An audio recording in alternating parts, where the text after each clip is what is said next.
ও বাবা রে আমি কোথাও যাবো না। ও বাবা আমি বিয়ে করবো না। ও কাকু আমি আর বিয়ে করবো না। রাজ্যের বিরোধী দলনেতা শুভেন্দু অধিকারীর ভিডিও সোশ্যাল মিডিয়ায় বিকৃতভাবে পোস্ট করার অভিযোগে বিজেপি বিধায়কের থানায় অভিযোগ দায়ের।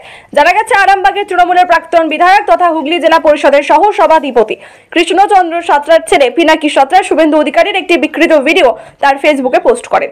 এরপর সেই ফেসবুকের পোস্টের বিরুদ্ধে সোমবার আরামবাগ সাংগঠনিক জেলার প্রাক্তন বিজেপি সভাপতি তথা পুরসভার বিধায়ক বিমান ঘোষ পিনাকি সাঁতরার বিরুদ্ধে পুরসুরা থানায় অভিযোগ দায়ের করেন। অন্যদিকে পিনাকি সাঁতরা বলেন, শুভেন্দু বাবু যেভাবে মুখের ভাষা ব্যবহার করে কথা বলেছেন সেই তুলনায় আমি কোনো দোষ করিনি।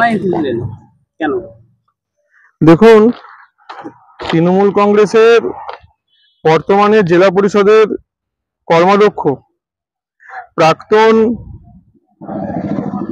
আমাদের আরামবাগের বিধায়ক কৃষ্ণচন্দ্র সাঁতরা তার সুপুত্র নয় কুপুত্র পিনাকি সাঁতরা, যার বাবা তাকে অবৈধভাবে চাকরি ঢুকেছে কালীপুর কলেজে, সেটাও আমরা মুভমেন্ট করব এবং ওর চাকরিটাও যাবে, সময়ের অপেক্ষা।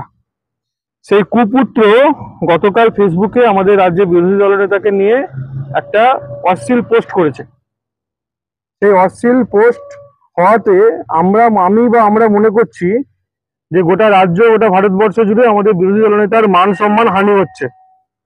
সেই কারণে আজকে এই কৃষ্ণচন্দ্র সাঁতরার কুপুত্রর এগেনস্টে আমি পুরসুরা থানায় একটা অভিযোগ দায়ের করলাম। এই দেখুন এই পোস্ট।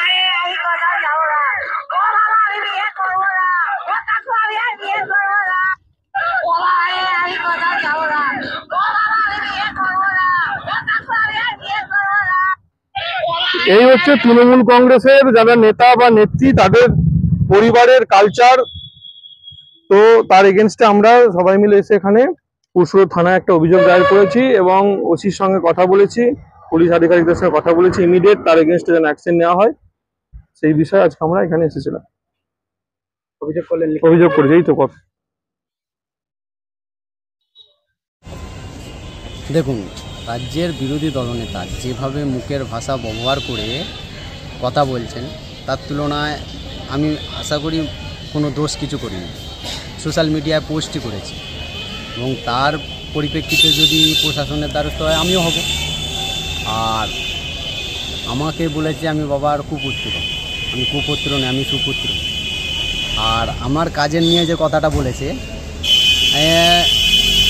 গতবার শুভেন্দুবাবু এসেছিলেন সুদানীলের ওখান থেকে, উনি আমার নিয়ে কথা বলেছিলেন, তখন থেকে এখন পর্যন্ত কিন্তু প্রমাণ করতে পারিনি। তাই অহেতুক বিভ্রান্ত না ছড়িয়ে নিজের কাজে মনোযোগ দিন।